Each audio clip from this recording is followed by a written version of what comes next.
실수가 감동되다라는 제목으로 함께 말씀 나누기를 원합니다.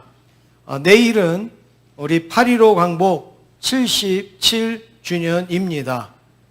이 광복을 국어사전에서는 빼앗긴 땅과 주권을 도로 찾음 이렇게 표기하고 있습니다.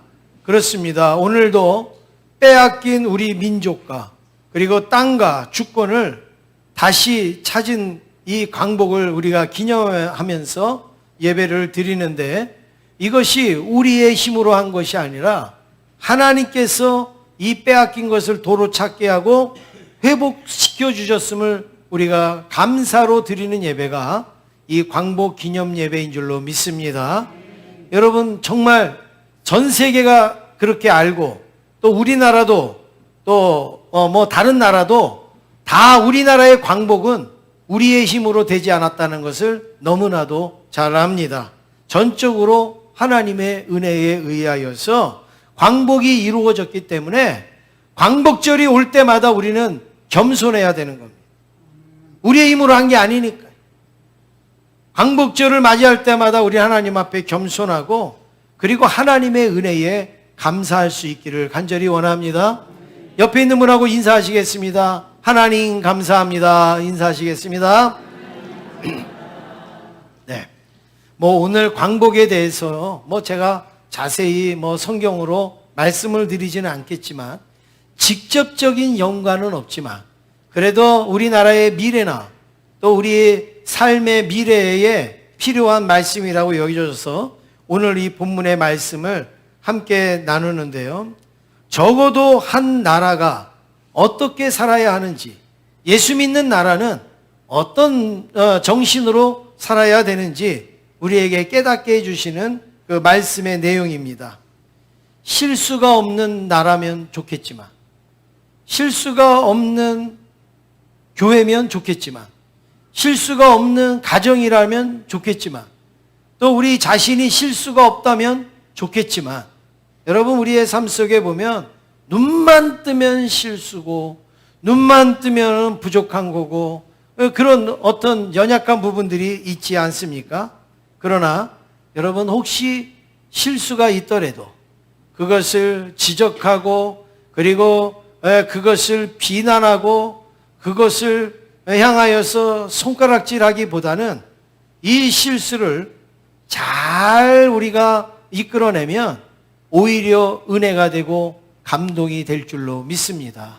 우리 민족이 지나오는 동안에 여러 선조들이 실수도 했겠지만, 그런 실수였지만 하나님께서 은혜로 이끌어 주셨으니까 우리에게 은혜로 다가오지 않습니까?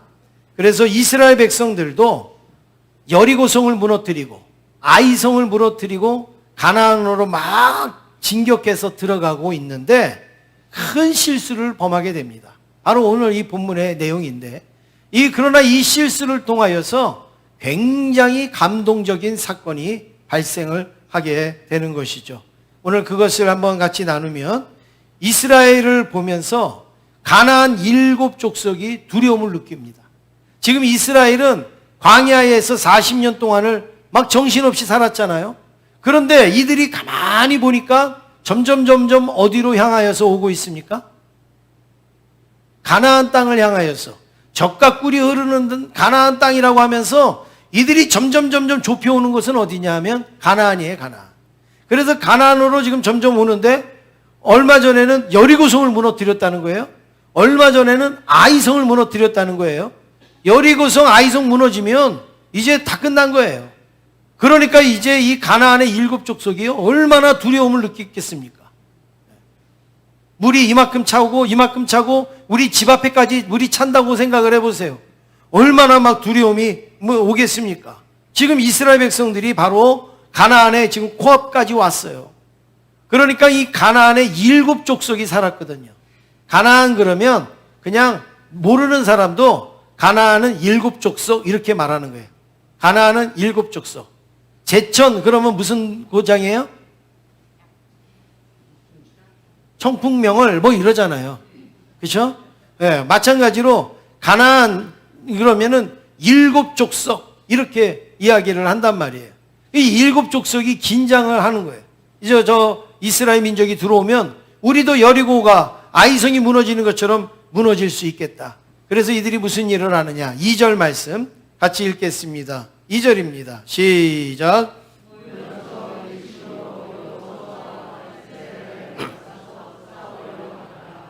예, 모여서 일심으로.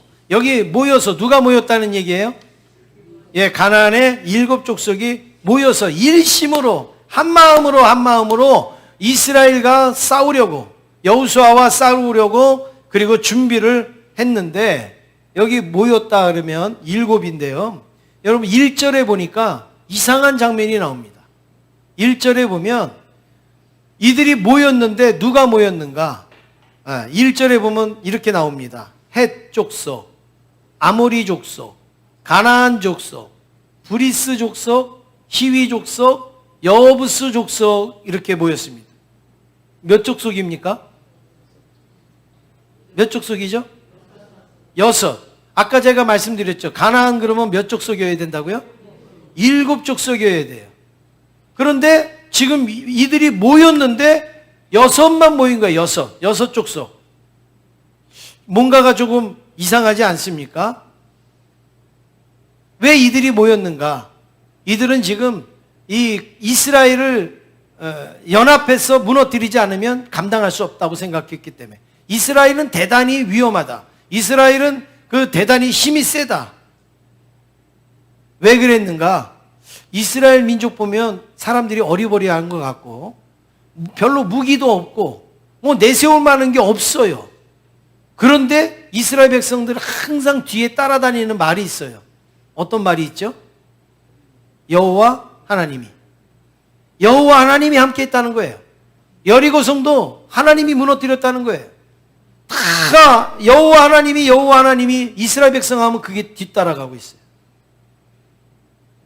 여러분, 우리가 살면서도 정말 그렇잖아요. 그 상대는 별로 안 무서운데 그 뒤에 있는 사람이 무서울 때가 있잖아요. 그렇죠? 그 뒤에 배경이 두려울 때가 있잖아요. 지금 이스라엘 민족이 바로 그런 거예요. 이스라엘 민족은 무기도 없어요. 제대로 뭐 싸울 만한 뭐 어떤 것도 없고 전투력도 없어요. 근데 이상하게 승리를 해요. 아말렉도 이기고 뭐 승리를 해요. 근데 왜 그런가 들어보면 항상 그 뒤에는 누구의 이름이 나오는가 하면 여호와 하나님이 이스라엘을 도우신다는 거예요. 여호와 하나님이 이스라엘과 함께 하신다는 거예요. 그러니까 정신을 바짝 차리지 아니하고 준비하지 아니하면 싸움에서 이길 수 없는 거죠. 그래서 이들이 일심으로 모여갖고 어떻게 싸울까 그 준비를 했는데, 아까도 말씀드렸듯이 6족속만 모였습니다. 6족속. 한 족속이 빠진 거예요. 7족속 중에 한 족속이 빠졌는데 그 족속이 누구냐? 기브온이라는 족속입니다. 오늘 우리는 다른 거는 다 몰라도 괜찮아요. 뭐 히위, 여부스 이런 거 몰라도 돼. 오늘은 우리는 어느 족속만 알면 돼요? 기브온. 이 기브온 족속만 빠졌어요. 근데 오늘 말씀이 그 빠진 그 기브온 족속의 핵심의 핵심. 오늘 이 말씀을 통해서 첫 번째로 살펴볼 것은 진멸인가 화친인가. 여러분의 성향은 뭡니까? 진멸입니까? 화친입니까? 그런 거는 속으로 말씀하셔도 됩니다. 예, 겉으로 꼭 표현을 안 하셔도.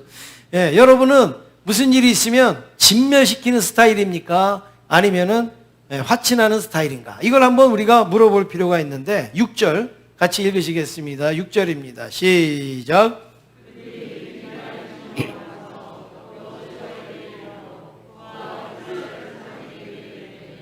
우리는 먼 나라에서 왔나이다. 이제 우리와 조약을 맺읍시다 하니. 지금 갑자기 이스라엘이 가나안에 지금 들어가려고 하는데 어떤 사람들이 왔습니다.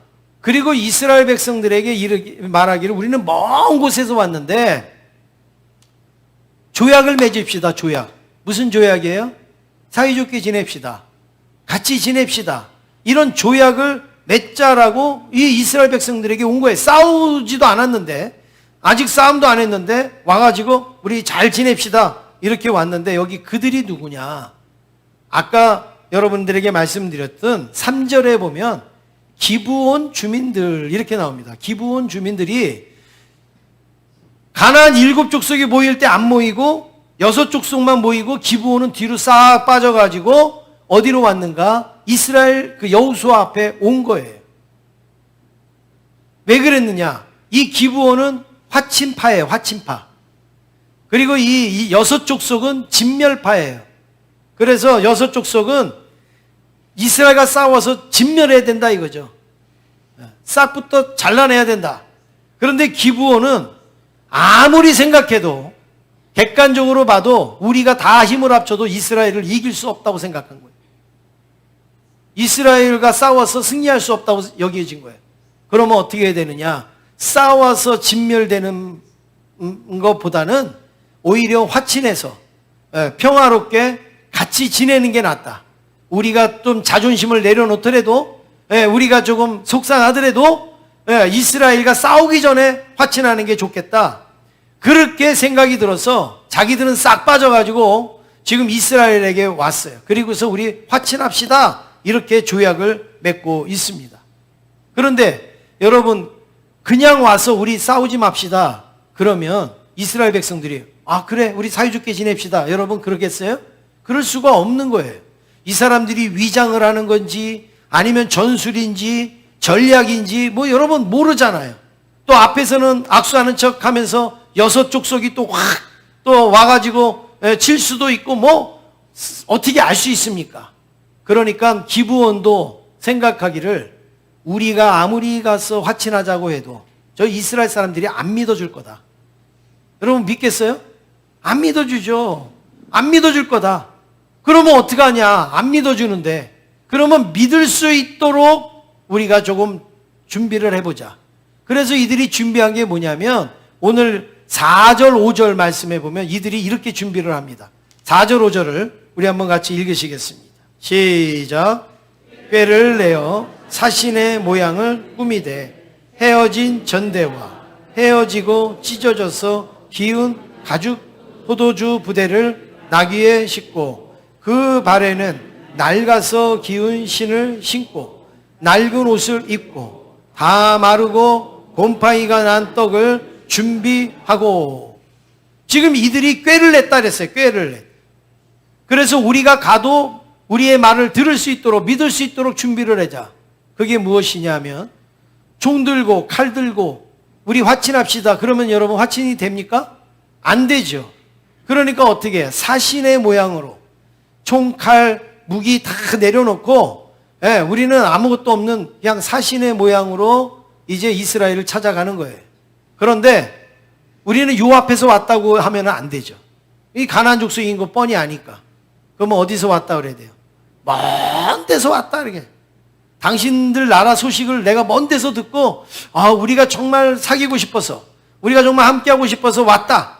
이것을 말하기 위해서 멀리 왔는데 그럼 멀리 온 증거가 있어야 될 거 아니에요? 멀리 온 증거.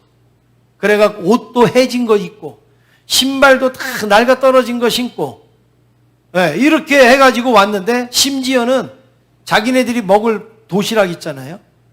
그 도시락 떡도 어떤 떡을 갖고 왔어요? 곰팡이 핀 거. 여러분 곰팡이 핀 거는 오래된 거예요? 금세한 거예요? 오래된 거예요. 오래된 거. 그러니까 우리 이렇게 멀리서 왔다 이거를 보여주기 위해서 정말 완벽하게 준비를 해갖고 온 거예요. 막 옷도 막 비벼갖고 떨어뜨리고 신발도 낡게 하고 그리고 도시락도 그 곰팡이 핀 거 이런 걸 가지고 왔어요. 그리고서 우리 화평하자. 그랬더니 여호수아와 이스라엘 백성들이 맞는 것 같기도 하고 안 맞는 것 같기도 하고 그렇죠. 뭐 우리가 뭐 이렇게 대단하다고 뭐 우리하고 화친을 하자고 그리고 그럴까 막 이런 생각도 들고 또 이들의 행색을 보니까 진짜 우리를 만나기 위해서 이렇게 열심히 온 것 같기도 하고. 그런데 이들이 뭐라고 얘기하냐 이렇게 얘기합니다. 우리가 화친을 해서 동등하게 지내는 게 아닙니다. 당신들의 종처럼 살겠습니다. 우리가 당신들이 무슨 일을 시키면 우리가 그 일을 열심히 하겠습니다. 그러니까 사이좋게만 지냅시다. 여러분 그런 조약이 어디 있어요? 여러분 그런 조약을 누가 맺습니까? 동등하게 뭐 하나라도 손해되지 않으려고 조약을 맺지 내 거 다 포기하고 당신들이 하라는 대로 나는 하겠습니다. 이렇게 하고서 조약하는 사람이 어디 있어요? 그러니까 이스라엘 백성들은 믿질 게 없어요. 그래서 그러면 우리가 당신들하고 화친을 합시다. 이렇게 이제 대답을 합니다. 15절 말씀 우리 같이 읽겠습니다. 15절입니다. 시작.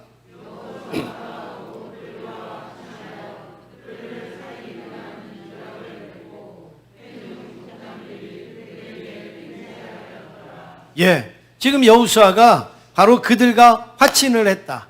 그리고 이제 조약을 맺었고, 그리고 회중의 족장들이 그들에게 맹세를 했습니다. 이제 우리는 화친을 했다, 조약을 맺었다, 이렇게 얘기합니다.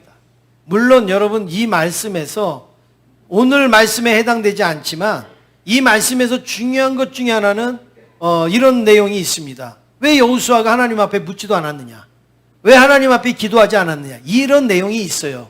근데 오늘은 그 말씀이 아니니까 그거는 이제 차차 하고 지금 조약을 맺었습니다. 그런데 조약을 맺고 화친하자고 딱 사인을 하고 사흘이 지났는데 어떤 소리가 들렸느냐? 기브온 사람들끼리 자기네끼리 막 얘기하는 거예요. 야, 이제 다행이다. 우리가 여기 이제 와서 이스라엘하고 이제 화친하게 됐으니까 다행이다. 이러면서 자기네들끼리 얘기를 하면서 뭐라 그러냐면 자기네들이 기브온 족속이라는 걸 얘기한 거예요. 그걸 이스라엘 사람들이 들었어요. 그러니까 여러분 어떻게 된 거예요? 속은 거죠? 네. 자기네는 가나안 족속이라고 얘기를 안 했단 말이에요. 그런데 화친을 맺고 나서 자기네들끼리 하는데 우리는 이제 기브온 사람이라는 걸 알게 되니까 이스라엘이 발칵 뒤집혀졌습니다. 야, 큰일 났다. 저 가나안 족속하고 우리하고 지금 화친을 맺었다. 우리가 속았다. 여호수아가 속았다. 이러면서 막 아주 난리가 났어요. 이 기브온이 뜨거운 감자가 됐습니다. 여러분, 뜨거운 감자는 뭐예요? 손에 들어도 뜨겁고, 입에다 집어넣어도 뜨겁고, 입에다 넣지도 못하고 들지도 못하고 하는 게 뜨거운 감자 아니에요. 지금 이 기브온이 화친을 맺었으니까 화친할 수도 없고, 또 그렇다고 진멸을 하자니 약속을 했는데 어떻게 진멸을 합니까? 그러니까 이제 그럴 수도 없고, 지금 아주 애매한 그런 상황에 놓여졌습니다. 이때 이스라엘 민족이 그러면 진멸해야 될까? 저 사람들 거짓말했으니까 진멸해야 될까? 아니면 계속 이 화친을 유지해야 될까? 여러분, 이게 정치적인 이슈가 팍 떠오르겠죠. 굉장히 어렵죠. 우리 같으면 어떻게 하겠습니까? 여러분, 진멸을 하겠습니까? 아니면 화친하겠습니까? 성경은 뭐라고 말하는지, 왜 이들이 고민을 하는지는 우리가 성경을 보면 아는데, 우리 같으면 고민 안 하죠. 일반 나라 같으면 고민 안 해요. 근데 이스라엘 백성들은 하나님의 말씀이 항상 법 위에 있거든요. 그러니까 자기네들의 법으로는 뭐 마음대로 해도 되지만 하나님의 말씀을 어기면은 그거는 안 되는 거예요. 그런데 성경에 뭐라고 나와 있는가? 두 가지로 나와 있습니다. 첫 번째는 진멸하라. 진멸하라. 신명기 7장 2절 우리 한번 같이 읽어보시겠습니다. 시작. 내 하나님 여호와께서 그들을 내게 넘겨 내게 치게 하시리니 그때에 너는 그들을 진멸할 것이야. 됐습니다. 예, 그들을 칠 때에 어떻게 하라고요? 진멸해라. 진멸. 진멸이라는 건 뭐냐면 그들이 쓰던 송아지도 쓰지 말라는 거예요. 그들이 쓰던 망치도 쓰지 말라는 거예요. 얼마든지 우리가 사용하고 재사용할 수 있는데 그들이 먹다 남은 음식도 먹지 말라는 거예요. 완전히 다 진멸해라. 다 없애버려라. 이게 하나님의 말씀이에요. 왜냐하면 더러워서가 아니에요. 또 아니면은 뭐 부정해서가 아니에요. 이방 민족이 섬겼던 그 신앙, 그 우상, 이것들이 들어올까봐 변질이 되고 신앙이 바뀌어지고 혼탁해질 수 있으니까 하나님이 진멸을 해라 이거예요. 진멸.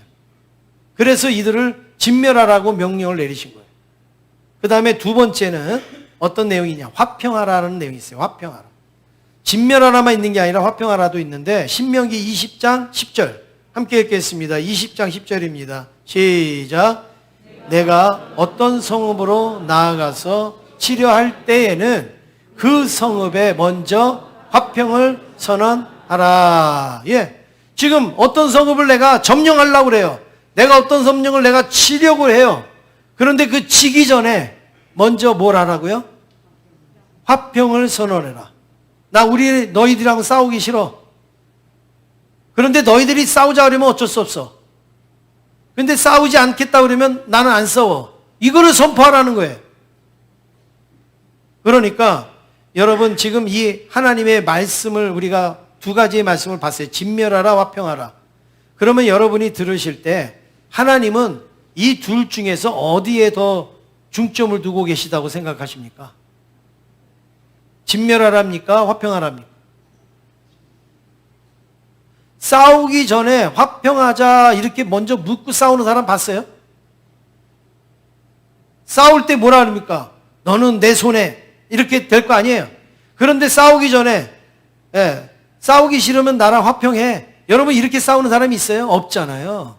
그러니까 이 하나님의 말씀은 화평하라는 데에 더 중점을 두고 있는 거예요. 저 이슬람이나 아니면 뭐 좀 이런 과격한 사람들은 뭐라고 말합니까? 성경에서 눈은 눈으로, 이는 이로 이런 말씀을 율법에 있다고 가서 막 보복 공격하고 막 이렇게 하지 않습니까? 여러분 그거는요 보복을 하라고 주신 말씀이 아니라고요. 그거는 화평하라고 주신 말씀이에요. 아니 눈은 눈으로, 이는 이인데 무슨 화평입니까? 여러분 누가 내 가족의 눈을 뽑아버리면 여러분은 어떻게 하시겠어요? 참으시겠어요? 아니면은 다리를 부러뜨리시겠어요?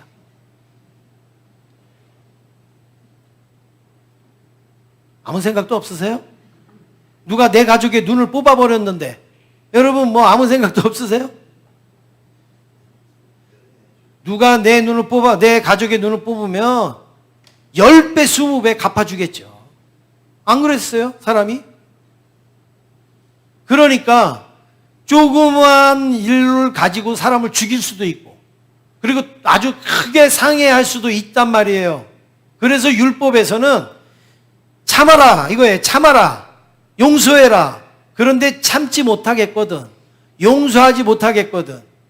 그러면 똑같이 해라 이거예요. 똑같이 해라. 눈 뽑았으면 눈만 뽑아라 이거예요. 여러분 이거는 절제를 시키는 말씀이에요. 이거는 이렇게 분발을 시키는 말씀이 아니라 절제시키는 거예요. 그렇지 않습니까? 오늘 당장에 가서 내가 복수하려고 그러는데 내일 해 내일. 오늘은 시간 늦었으니까 내일 해. 여러분 그거 뭐예요? 내일 되면 마음이 많이 누그러져요. 사람이. 이게 뭐예요? 절제시키는 거예요. 절제. 그러니까 눈은 눈으로, 이는 이는 이거는 하지 말라는 거예요. 하지 말고 할 수 있으면 혹시 하게 되면 정말 그 이상은 벗어나지 말게 해라. 여러분 어떻게 원수를 똑같이 갚을 수 있어요? 못해요. 그렇게는 못하는 거예요. 근데 이거를 과격한 사람들이 또 과격한 종교단체에서 잘못 이해해. 거봐라 진멸하라 하잖아. 그렇지 않아요. 성경은요 화평하라는 게 더 먼저예요. 화평하라는 게 더 중점입니다. 그래서 지금 이스라엘 민족이요 고민인 거예요. 고민인 거예요. 이 사람들이 화평하자고 그래서 화평했는데 알고 보니까 가나안 족속이에요. 가나안 족속은 뭐 하라고 그랬어요? 진멸하라고 그랬어요. 그러면 이걸 어떻게 해야지 하나님의 말씀을 잘 지키는가? 여러분 하나님의 말씀을 우리가 지킬 때에 주관적으로 하시면 안 됩니다. 주관적으로. 무슨 말씀인가 하면 성경의 말씀을 내가 편리한 쪽으로 해석하시면 안 돼요. 예전입니다. 아주 예전에. 제가 목사 안수 받고 얼마 안 됐을 때 예전에 어느 남자 집사님하고 밥을 같이 먹기로 했는데 저는 그 밥을 먹으면서요 얼마나 불편했는지 몰라요. 힘들었는지 몰라요. 물론 무슨 고민이 있어서 상담을 하면서 밥을 먹었지만 이러는 거예요. 목사님 죄송한데 저 담배 한 대만 태울게요. 그 당시에는 막 식당에서도 담배 이렇게 피고 그럴 때 요즘은 뭐 큰일 나죠. 근데 담배 한 대만 피울게 이러면서 뭐 속이 타니까 그러겠죠. 담배를 뻑뻑 피우면서 이렇게 얘기를 해요. 성경에 술 먹지 말라는 말이 어디 있습니까? 성경에 담배 피지 말라는 말이 어디 있습니까? 성경에 있으면 제가 안 할게요. 근데 제가 보니까 성경이 없는 것 같은데요. 그분은 성경 찾아보지도 않은 거예요. 그러면서 그렇게 얘기를 해요. 그래서 제가 성경에 술 먹지 말라는 말 없어요. 성경에 담배 피지 말 없어요. 괜찮아요. 그런데 그렇게 성경에 없으니까 뭐 다 하셔도 괜찮은데 그러면 성경에서 하라는 거는 다 지키세요. 안식일을 지키고 그리고 11조 다 하고 그리고 뭐 하고 그거 성경에서 하라는 대로 다 하세요. 성경에 없는 것 없다고 안 지키는데 성경에 있는 거는 지켜야 되지 않겠어요? 그러니까 이제부터 술도 마시고 담배도 피시는데 그러면 성경에서 지키라고 하는 거는 다 지키세요. 그랬더니 얼굴이 펄개지더라고요. 근데 지금은요 신앙생활 잘해요. 지금은 옛날 뭐 그때 그러니까 지금은 신앙생활 잘 하는데 제가 무슨 말씀을 드리냐.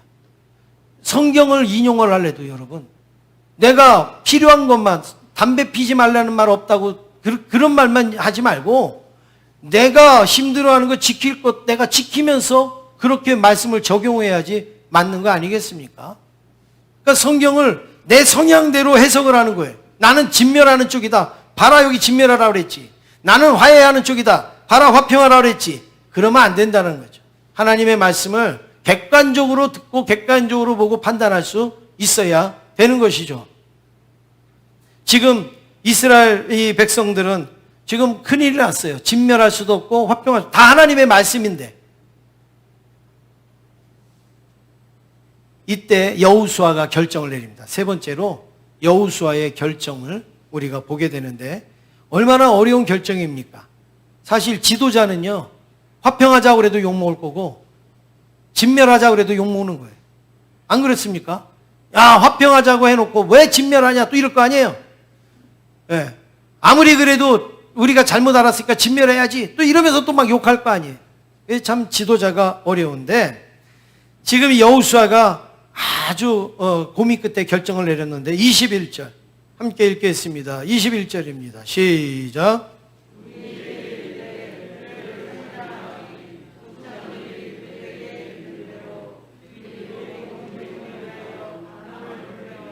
물을 깃는 자가 되었더라. 여호수아가 결단을 내립니다. 뭐라고 결단 내린가? 그들을 살리라. 진멸하지 말고 그들을 살리라. 그들과 약속한 화평을 지키라. 그 대신 이 사람들이 약속한 게 있어요. 이 사람들이 무슨 약속을 했느냐? 당신들이 시키는 대로 우리는 하겠습니다. 종처럼 살겠습니다. 그랬거든요. 그래서 이 여호수아가 너희들은 평생 나무를 패고 그리고 물을 길어와라 이랬어요. 나무를 패고 물을 기르는 것은 이스라엘 민족은 번제를 드려야 되는 사람들이에요. 수시로 번제를 드리려면 여러분 나무가 필요하잖아요. 그러면 나무를 가지고 와야 되는데 얼마나 힘든 일입니까? 근데 그 일을 너희들이 해라. 그리고 물을 길어다가 뭐 성전에다 갖다 붓고 하는 그 일을 너희들이 해라. 사실은 굉장히 어려운 일이죠. 힘든 일이죠. 그런데 이것을 기브온 사람들한테 말합니다. 우리가 너희들을 받아주겠다. 진멸하지 않겠다. 그 대신 너희들은 물을 길어오고 그리고 나무를 부지런히 이제 패라. 이렇게 얘기를 합니다. 그래서 이 기브온 사람들이 맞습니다. 우리가 그렇게 하겠습니다. 그렇게 해서 약속을 합니다. 여러분 이게 뭐예요? 여호수아가 기브온을 끌어안은 거예요. 끌어안은 거예요. 진멸할 수 있는데 우리가 끌어안자. 우리가 약속한 건 우리가 실수다 이거예요. 잘못 약속했다 이거예요. 잘 알아보지도 못하고 약속부터 덜컥했으니까 우리가 실수했다. 그렇지만 우리가 끌어안자. 내팽개치지 말고 우리가 끌어안자. 그랬더니 막 백성들이 뭐라 그랬을까요? 처음에 막 여호수아를 막 원망을 합니다. 막 자기들도 같이 해놓고 꼭 마지막에는 꼭 그렇게 원망을 하는 거예요. 그런데 이제 이 여호수아의 의견을 받아들여서 어떻게 됐는가? 27절 우리 한번 같이 읽겠습니다. 시작.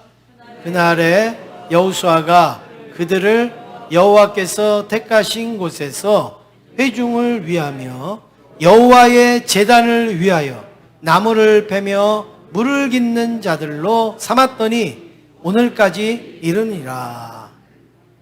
여호수아가 받아들인 순간서부터 이스라엘 민족의 역사에 기브온 사람들은 계속 성전에다가 나무 갖다가 쌓는 일, 그리고 물을 길어오는 일을 끝까지 했어요. 끝까지. 그 힘든 일을 기브온 사람들이 변함이 없었어요. 바뀌지 않고 계속 그 일을 했습니다. 왜냐하면 약속이기 때문에 그 일을 하는 거예요. 그 대신 개인의 심부름을 시킨 게 아니에요. 그 성전 재단에 하는 물, 그 나무 이거를 가져오도록 그렇게 한 것이죠. 그런데 여러분 이렇게 기브온을 끌어안았더니 이스라엘 백성들에게 축복이 임하는 거예요. 여러분 화평하고 화친하면요 하나님이 복을 주세요. 싸우고 잘라내고 쳐내고 여러분 거기에는요 은혜가 있을 수가 없어요. 축복이 있을 수가 없어요. 하나님이 이 기브온을 받아들인 다음부터 얼마나 축복을 해주셨는가 하면 이런 내용입니다. 이스라엘 백성들이 가나안을 이제 정복하잖아요. 그런데 거기 가봤어요? 안 가봤어요? 이스라엘 백성들이 안 가봤어요. 맨날 광야에서 뺑뺑 돌았지 언제 가나안 땅을 가봤어요? 그러면 여러분 가본 사람하고 안 가본 사람하고 어때요? 다르죠. 정말 그런 것 같아요. 제가 여기 제천에 오기 전까지는 제가 서울에 있었잖아요. 서울에서 한 30년을 살았더니 뭐 제가 서울의 지리를 잘 알거나 뭐 그때 차도 없고 뭐 이렇게 살았지만 지금도요 서울 아무 데나 갖다 놔도요 저는 어디 찾아갈 수 있어요. 방향 감각을 잃어버리질 않아요. 왜냐하면 거기서 살았기 때문에 뭐 어디 하면은 오른쪽에 있구나 어디 하면 왼쪽에 이게 머리에 탁 들어오잖아요. 그런데 지방에 계신 분들이 서울 가면 힘든 게 뭐냐면 이거 다 이쪽 오른쪽이 뭔지 왼쪽이 뭔지가 이게 잘 모르니까 그래서 한번 길을 잘못 들면 막 힘들어 하시지 않습니까? 그게 뭐예요? 처음 가신 분들은 그럴 수밖에 없는 거예요. 저도 제천에 처음 와갖고 신방을 가는데 뭐 제천이 서울에 비하면 뭐 이게 뭐 도로가 뭐 굉장히 간단하잖아요. 그런데도요 굉장히 어렵더라고요. 굉장히 혼동이 되더라고요. 그런데 저를 안내해주는 그 어느 여자 집사님이 안내를 얼마나 훌륭하게 잘해주는지 왼쪽으로 우회전하세요. 오른쪽으로 좌회전하세요. 이러는 거예요. 근데요 알아듣겠어요. 뭔지는 알아듣겠어요. 말은 왼쪽으로 우회전하세요. 오른쪽으로 좌회전하세요. 그러는데 틀리잖아요. 말은 틀리잖아요. 그런데 이분이 어디로 가라는지는 알겠는데 그렇게 헷갈리게 말하는 거예요. 그래갖고 제가 나중엔 그랬어요. 앞으로 후진할까요? 그랬더니 네 그러시더라고요. 또. 이스라엘 백성들도 가나안 들어가는데 처음 들어가는 데니까 몰라요. 그런데요 기브온 족속이 앞에 딱 서갖고 이리 가면요 골짜기고요 이리 가면요 산이고요 이리 가면 뭐가 있고 다 알잖아요. 가이드 역할을 쫙 하는 거예요. 가나안을 정복하는데 얼마나 도움이 됐겠어요. 네, 지도를 보는 것보다 더 훤하게 알게 된 거예요. 그 다음에 이 기브온 사람들은 아주 신임을 얻어서 베냐민 지파에 편입이 됩니다. 그냥 따로 있지 말고 베냐민 지파에 속해라. 그래갖고 베냐민 지파가 관리를 해요. 그러니까는 이들이 베냐민 지파에 속해가지고 기브온이 이제 나중에는 다윗이 왕이 되는데 후원자의 역할을 해요. 기브온이 정통 이스라엘 백성이 아닌데 다윗을 지지하고 후원하는 사람들이 됐단 말이에요. 이건 놀랍지 않습니까? 그리고 솔로몬이 하나님 앞에 1000번제를 드렸다고 할 때가 어디에서 드렸냐? 기브온 그랬어요. 기브온 사람들이 살던 그 땅, 그 자리가 솔로몬이 1000번제 드리는 자리가 됐어요. 그리고 이스라엘 백성들이 나중에 바벨론의 포로로 잡혀갔다가 다시 돌아와서 성전을 막 다시 재건할 때 제일 열심히 일한 사람이 누구냐면 기브온 사람들. 기브온 사람들 마음속에는 어떤 마음이 있었는가? 우리가 거짓으로 화친을 맺자고 했는데 우리를 받아준 사람들이라는 거예요. 그러니까 우리가 조금이라도 게을리하고 조금이라도 우리 나태하면 이 사람들이 우리를 또 진멸할 수도 있다 이거예요. 그리고 약속을 했으니까 지켜야지. 우리를 은혜로 받아줬는데 우리는 성실함으로 이들에게 물도 깃고 나무도 해야지. 이런 마음이 있었던 거예요. 그러니까 이스라엘 백성들이 너무너무 고마운 거죠. 기브온 사람들이요. 여러분, 화평하면, 화친하면 이런 축복이 임하게 되는 줄로 믿습니다. 여러분, 가정에서도, 내 개인의 삶 속에서도, 또 교회에서도, 나라와 민족에서도 여러분 할 수만 있으면 진멸하기보다는 화평할 수 있기를 간절히 원합니다. 그런데 여러분, 이걸 잘못 이해해서 여러분 또 이걸 정치적으로 여러분 이해를 하지 마요. 무조건 그러면 끌어안으라는 얘기냐. 미사일 쏘는데 어떻게 끌어안어요? 안아요. 원자탄 만드는데 어떻게 끌어안아요? 분별해가면서 하는 거죠. 아까도 성경에서 뭐라 말씀합니까? 화평하자고 하면 끌어안으라는 거예요. 화친하자고 하면 끌어안으라는 거예요. 뒤에 칼 숨기고 와가지고 찌르려고 그러는데 나는 화평하노라. 그렇게 할 수는 없는 거죠. 그런데 이렇게 끌어안으니까 이스라엘 백성이 복을 받았습니다. 실수가 감동이 된 거예요. 그들을 받아들인 건 실수였지만 나중에는 감동이 되지 않습니까? 옆에 있는 분하고 우리 인사하겠습니다. 제 실수를 감동으로 만들어주세요. 인사하시겠습니다. 네. 성경에서 우리를 뭐라고 그러느냐? 세상에 빛이고 소금이라 그랬어요. 소금은 어때요? 이렇게 넣어줘서 음식의 맛도 내고 그리고 또 부패도 방지하는 게 소금이에요. 빛은 뭡니까? 빛은 캄캄한 가운데 길을 안내하기도 하고 안전하게 보호도 하죠. 그런데 저 빛들이 저 껌껌한 거하고서 우리 상관없어. 우리 밝은 우리끼리 모이자. 그래서 저 가로등을요 한 군데다 다 모아놓으면 여러분 의미가 있어요? 없어요. 컴컴한 곳에다가 하나씩 꽂아놔야지 의미가 있는 거죠. 소금도 저 더러운 세상에 우리가 가면 안 돼. 우리가 오염돼. 그러니까 우리끼리 있자. 그러면 소금 덩어리밖에 더 되겠어요? 소금 덩어리? 하나님은 우리에게 세상으로 들어가라. 세상에 가서 화평을 전하고 세상과 하나가 되라. 이렇게 말씀을 하고 있습니다. 할 수만 있으면 여러분 교회가 세상을 가슴으로 끌어안아야 되는 거죠. 미운 사람도 싫은 사람도 다 있지만 어떻게 해요? 끌어안아야 돼. 북한 사람도 할 수만 있으면 일본 사람도 끌어안아야 됩니다. 성도님 한 분 한 분 우리가 다 동일하게 끌어안아야지. 이것 잘라내고 저것 잘라내고 이거 밀치고 저거 밀치고 거기에는 감동이 없습니다.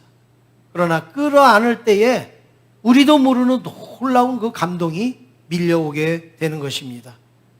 여러분 우리 옆에 있는 분하고 다시 한번 마지막으로 인사하겠습니다. 우리 끝까지 함께 하시죠. 인사하시겠습니다. 네. 77년 전에 한치 앞도 몰랐던 민족이었습니다. 우리나라가. 그런데 지금 우리 한국은 어떻게 됐는가?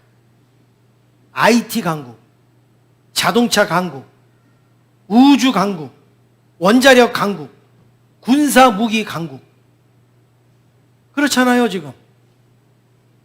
먹는 것만 해결돼도 감사하던 나라, 자는 것만 해결돼도 감사하던 나라가 지금 세계를 이끄는 나라가 되어졌어요. 그것뿐만이 아니라 문화, 예술 모든 면에서 우리 한국 하면은 사람들이 다 좋아하고 그리고 찾고 하는 그런 나라가 되어졌습니다. 우리가 한 거 아닙니다. 하나님이 우리에게 광복을 주시고 우리로 하여금 이렇게 끌어안도록 만들어 주셔서 우리가 세계를 이끄는 나라가 되어졌습니다. 이제 이 하나님의 선한 능력이 우리 계속 우리나라에 임할 수 있기를 원합니다.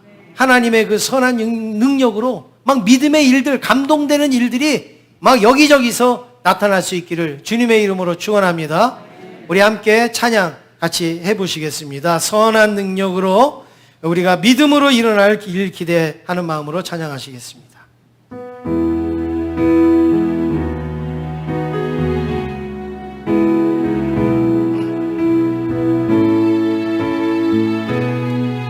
그 선하님의 고요히 감싸요. 그 선하님의 고요히 감싸요. 그 놀라운 평화를 누리며 나 예수님과 함께 걸어가네. 나 성령님과 새날을 여네. 지나간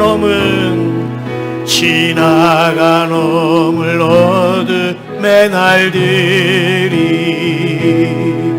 무겁게 내 영혼 짓눌러도 오 주여 우릴 외면치 마시고 약속의 구원을 이루소서. 그 선한 능력 우릴 감싸시리. 믿음으로 일어날 일 기대하네.